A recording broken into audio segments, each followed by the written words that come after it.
The tension in the room was palpable. You could cut it with a knife. Wisconsin Elections Commission Chair Ann Jacobs, a Democrat, glared across the table at Republican Commissioner Bob Spindell. His offense? Daring to question the integrity of elections in Milwaukee.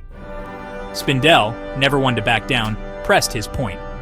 Voters in Milwaukee, he argued, had been denied ballots in the recent Supreme Court election. This was a serious issue, deserving of the commission's immediate attention. Jacobs was having none of it. She slammed her gavel, her voice echoing through the chamber. "This is not on the agenda, Commissioner Spindell," she declared. "Another word about this, and I will have you removed." The room erupted. This was not a normal meeting. This was a showdown. The future of Wisconsin's elections hung in the balance. Ironically, the meeting's original purpose was to discuss a different election controversy. This one involved former Madison City Clerk Mary Beth Witzel Bale. Witzel Bale, you see, had a bit of a problem. She seemed to have misplaced 200 absentee ballots. These weren't just any ballots. These were votes cast in the 2024 election.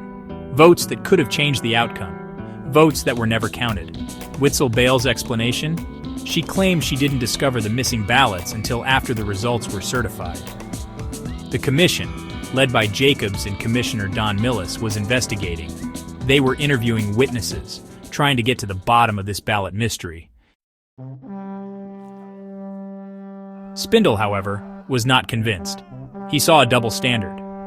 While the commission was laser-focused on Madison, he believed a far bigger scandal was brewing in Milwaukee.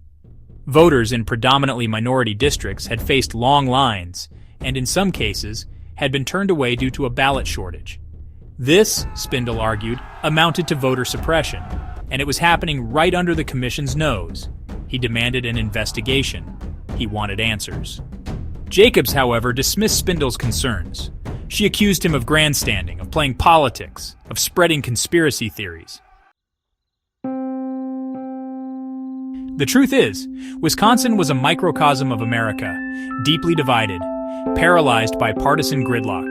The Wisconsin Elections Commission, with its 3 Democrats and 3 Republicans, was a reflection of this divide. Every issue, every vote, every decision was a battleground. And in this particular battle, Ann Jacobs and Bob Spindell were the generals. Their animosity was no secret. It was personal, it was political, and it was poisoning the well of democracy in Wisconsin. To understand the roots of this conflict, one must travel back to 2020, the presidential election, Donald Trump versus Joe Biden. Wisconsin was a key battleground state. Trump needed to win it to stay in the White House. In the end, Biden won Wisconsin by a slim margin, but Trump refused to concede. He claimed, without evidence, that the election had been stolen. And Bob Spindell? He was one of 10 Republicans who signed a document falsely claiming that Trump had won Wisconsin. Section 6. Jacobs versus Spindell, a history of hostility. This act cemented the animosity between Jacobs and Spindell. Jacobs saw Spindell's actions as an attack on democracy itself. Spindell, in turn, viewed Jacobs with suspicion. He believed she was part of a Democratic establishment determined to silence any dissent. Their relationship, already strained, became toxic. Meetings were characterized by shouting matches and personal attacks. Compromise seemed impossible. The Wisconsin Elections Commission, once a model of bipartisanship, had become a stage for partisan warfare. Section 7. The erosion of trust. The consequences of this dysfunction were real. Public trust in elections, already fragile, was eroding further. Conspiracy theories flourished. Voters were left confused and disillusioned. How could they be sure that their votes were being counted fairly when the very body tasked with overseeing elections was at war with itself? The stakes were high. Democracy, after all, depends on the consent of the governed, and that consent is contingent on trust. Trust in the system, trust in the process, trust that every vote counts. Section 8. What happens in Wisconsin? The events unfolding in Wisconsin were not isolated.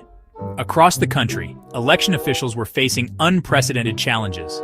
Misinformation, disinformation, threats of violence. The very foundations of American democracy were under assault. And the Wisconsin Elections Commission, with its bitter feuds and partisan battles, was a microcosm of this larger crisis. What happens in Wisconsin, as they say, does not stay in Wisconsin. It has implications for the entire nation. Section 9. Can democracy survive the Wisconsin Elections Commission? The future of democracy in Wisconsin, and perhaps the United States, hinges on the ability of elected officials to find common ground, to put aside their differences and work together to ensure free and fair elections. The question is, can they do it? Can Ann Jacobs and Bob Spindell find a way to coexist? Can the Wisconsin Elections Commission overcome its partisan divisions and fulfill its mandate? The answer to these questions will determine not just the outcome of the next election, but the fate of democracy itself.